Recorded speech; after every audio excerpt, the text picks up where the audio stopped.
guys, I'm Twinkle and welcome back to my YouTube channel. Guys, today's topic is gravitation. आज हम gravitation के बारे में पढ़ेंगे. तो इसमें 4 टॉपिक आज हम कवर करने वाले हैं. फर्स्ट है एक समरी में है आपका. फर्स्ट ग्रेविटेशनल फोर्स है.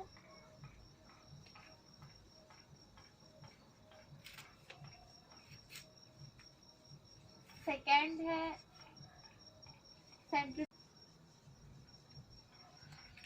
थर्ड है यूनिवर्सल लॉ ऑफ ग्रेविटेशन.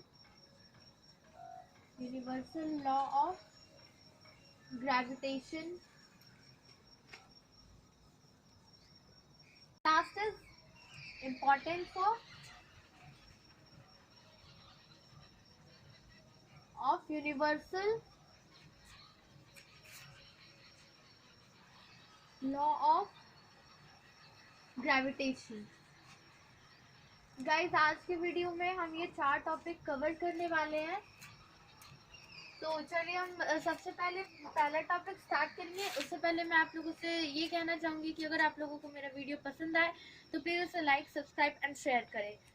तो गाइस, हम लोग अपने बुक में ऐसा स्टडी किए हैं कि न्यूटन जब एक एप्पल के पेड़ के नीचे बैठे थे तो वो पेड़ पर से एक एप्पल गिरा और तभी से वही न्यूटन को थिंक करना स्टार्ट कराया क्या कि एप्पल नीचे ही क्यों गिरा, वो ऊपर की तरफ क्यों नहीं गया. तो इसके लिए जो फोर्स है, जैसे कि मून जो है ये अर्थ के अराउंड रिवॉल्व करता है. अर्थ एंड अदर प्लैनेट्स जितने हैं वो सब सन के अराउंड रिवॉल्व करते हैं. तो ये सब का कारण क्या है, किस फोर्स के कारण ये लोग रिवॉल्व करते हैं. तो ये रिवॉल्यूशन वगैरह के पीछे जो भी फोर्स है वो है ग्रेविटेशनल फोर्स, जिसके बारे में आज हम लोग इस वीडियो में डिस्कस करेंगे. So let me start this topic. First topic है gravitational force.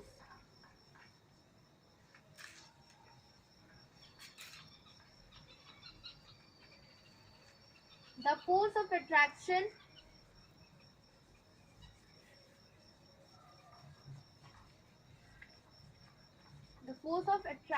between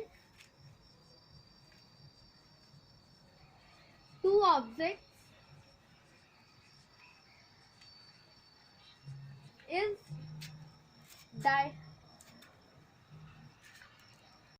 known as gravitational force. Gravitational force. Okay guys, gravitational force किसको कहते हैं? जो फोर्स ऑफ अट्रैक्शन होता है, आकर्षण बल जो होता है उसको हम लोग ग्रेविटेशनल फोर्स कहते हैं, यानी कि गुरुत्वाकर्षण कहते हैं. नेक्स्ट टॉपिक है हम लोग का centripetal force.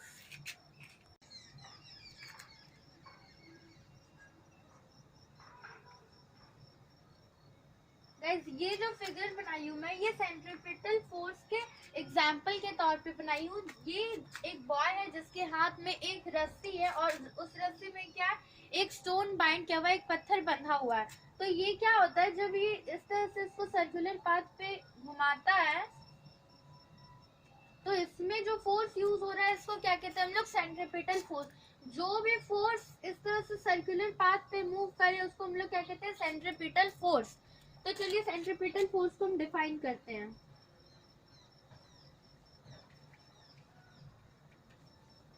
Centripetal force. The force that causes this acceleration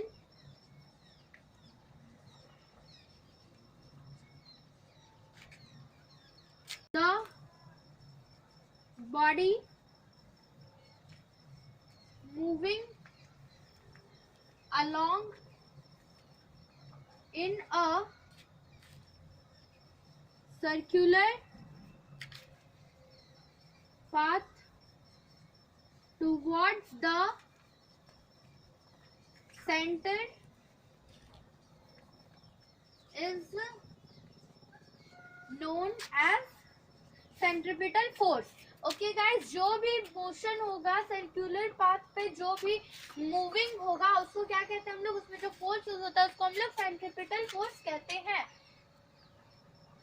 motion of the moon जो है, मून का जो मोशन होता है अर्थ के चारों तरफ वो जो रिवॉल्व करता है, वो भी किसके कारण होता है, सेंट्रीपिटल फोर्स के कारण होता है। और ये सेंट्रीपिटल फोर्स कहाँ से आया है, तो ये अर्थ के ग्रेविटेशनल फोर्स से आया है।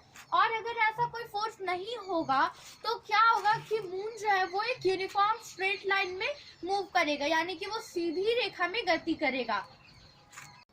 फ्रेंड्स, हम लोग देखते हैं कि एप्पल जो है, एप्पल को अर्थ अट्रैक्ट करती है, तो ऐसा क्यों नहीं होता कि एप्पल अर्थ को अट्रैक्ट करता है।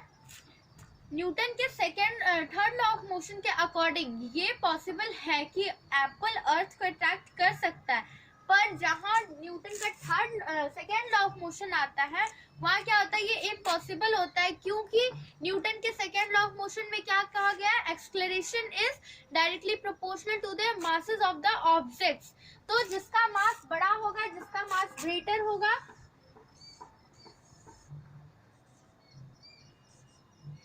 वो वही अट्रैक्ट करेगा ऑब्जेक्ट को। जैसे यहाँ पर हम ये लिए ऑब्जेक्ट 1 एंड ऑब्जेक्ट 2, ये फिगर मैं आप लोगों को अभी बताऊंगी, एक्सप्लेन करूंगी इसके बारे में। ओके, चलिए हम लोग का ये टॉपिक का है third topic, universal law of gravitation. चलिए यूनिवर्सल लॉ ऑफ ग्रेविटेशन देखते हैं हम लोग क्या है। एंड गाइस, टॉपिक को स्टार्ट करने से पहले हम आपको बता देते हैं कि ये जो फोर्स ऑफ अट्रैक्शन है ये सिर्फ अर्थ में ही नहीं है, अर्थ ही किसी भी चीज को अट्रैक्ट नहीं करता है। इनफैक्ट वो यूनिवर्स में जितने भी चीज है, जितने भी ऑब्जेक्ट्स हैं, प्लैनेट्स हो, एस्ट्रॉइड्स हो, सब एक दूसरे को अट्रैक्ट करते हैं। यूनिवर्स के सारे चीज एक दूसरे को अट्रैक्ट कर सकते हैं।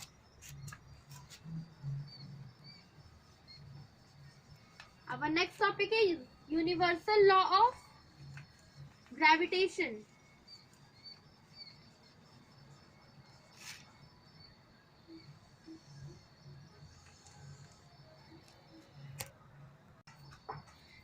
यूनिवर्सल लॉ ऑफ ग्रेविटेशन क्या कहता है, ये universal law of gravitation states that the force of attraction between two objects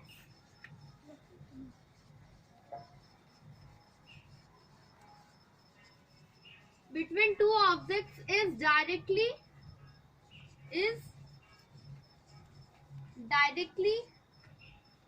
proportional to their masses and inversely proportional to the square of their distance between them. Directly proportional to their masses and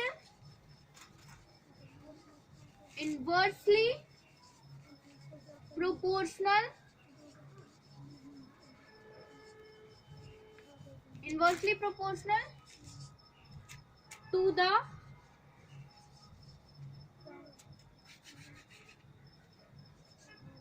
square of the distance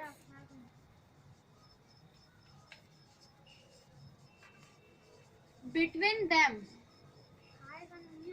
Okay guys, universal law of gravitation क्या कहता है, the force of attraction between two objects is directly proportional to their masses and inversely proportional to the square of the distance between them.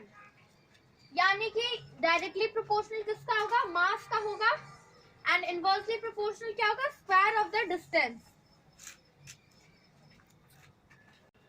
So friends, इसका equation क्या बनेगा, F is directly proportional to m into m, यानी कि ये object 1 and object 2, ये मैं यहाँ पर इसीलिए ली हूँ, ये डिस्टेंस है ये दो ऑब्जेक्ट्स के बीच का, और ये ऑब्जेक्ट 1 है एंड ये ऑब्जेक्ट 2 है, फर्स्ट ऑब्जेक्ट सेकेंड ऑब्जेक्ट, इसका ये इक्वेशन बनेगा। ओके, इक्वेशन 1 ये बनेगा, F is proportional to m into m, capital M into small m। ये है friends directly proportional to their masses. ये जो फोर्स है ये प्रोपोर्शनल है किसका, मासेस का, ठीक है। ये जो दो ऑब्जेक्ट्स है इसका मासेस का ये प्रोपोर्शनल है, और इनवर्सली प्रोपोर्शनल का जो है ये दूसरा इक्वेशन बनेगा। इसका इक्वेशन क्या है, F equals F proportional to 1 by d square, यानी कि distance between them is square of the distance between them. यहाँ पर बोल रहे हैं कि इसके स्क्वायर होगा, square distance between them. F is directly proportional by proportional to 1 by d square, ये इक्वेशन 2 बन गया आपका। फ्रेंड्स अब हम लोग ये इक्वेशन 1 एंड इक्वेशन 2 को कंबाइन करेंगे तो क्या मिलेगा,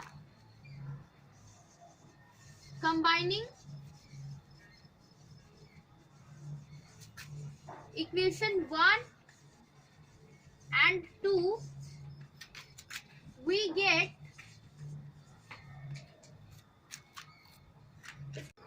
तो इसका प्रोडक्ट होगा जब हम इक्वेशन 1 एंड 2 को कंबाइन करेंगे तो ये हो जाएगा F is directly proportional to m into M by D square. ये हो जाएगा आपका इक्वेशन 3। और F equals to G capital M into small m by D square. ये भी हो सकता है, यहाँ पर G है यूनिवर्सल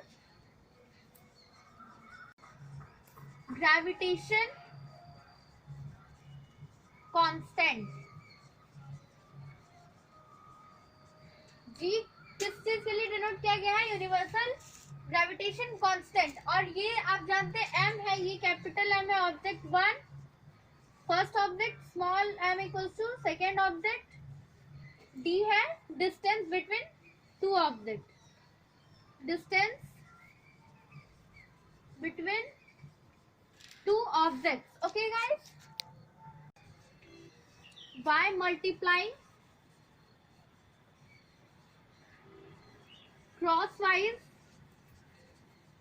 फ्रेंड्स जब हम इसको क्रॉसवाइज मल्टीप्लाई करेंगे तो हम लोग ये इधर हो जाएगा एंड ये नीचे आ जाएगा। तो क्या हो जाएगा कि F into D square equals to capital M into small m। ये फॉर्मूला हो जाएगा आपका, ये इक्वेशन 5। इसमें 5 इक्वेशंस मैंने बताए हैं। फ्रेंड्स यहाँ पर एक चीज मिसिंग है कि मैं यहाँ G का वैल्यू नहीं बताई हूँ। तो the value of G is, the value of G is found out by, इसे हेनरी कैवेंडिश ने निकाला था, found out by Henry Cavendish 1731 to 1810 by using sensitive balance,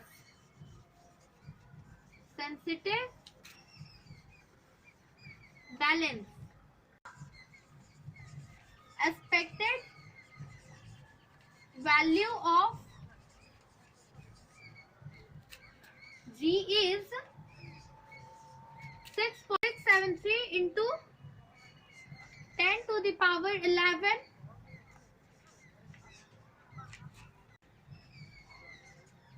kg। Okay guys, तो ये है G का वैल्यू।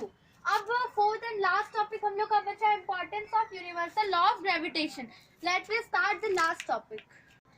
इसका importance, universal law of gravitation का इम्पोर्टेंस ये है कि अगर ऐसा नहीं होता, कोई ग्रेविटेशनल फोर्स नहीं होता, तो अर्थ आज रिवॉल्व नहीं करता, रिवॉल्यूशन नहीं होता।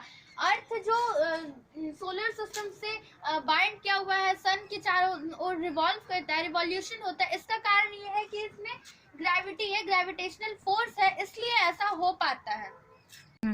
प्लैनेट्स का जो मोशन है, प्लैनेट्स जो सन के अराउंड रिवॉल्व करते हैं, ये किसके कारण हो पाता है, ग्रेविटेशनल फोर्स के कारण ही ऐसा पॉसिबल है। So guys, our video is over. तो अगर आप लोगों को मेरा वीडियो पसंद आए तो प्लीज इसे लाइक, सब्सक्राइब एंड शेयर करें एंड कमेंट करना बिल्कुल भी ना भूलें। मुझे कमेंट करके बताइए कि आपको मेरा वीडियो कैसा लगा। Bye bye.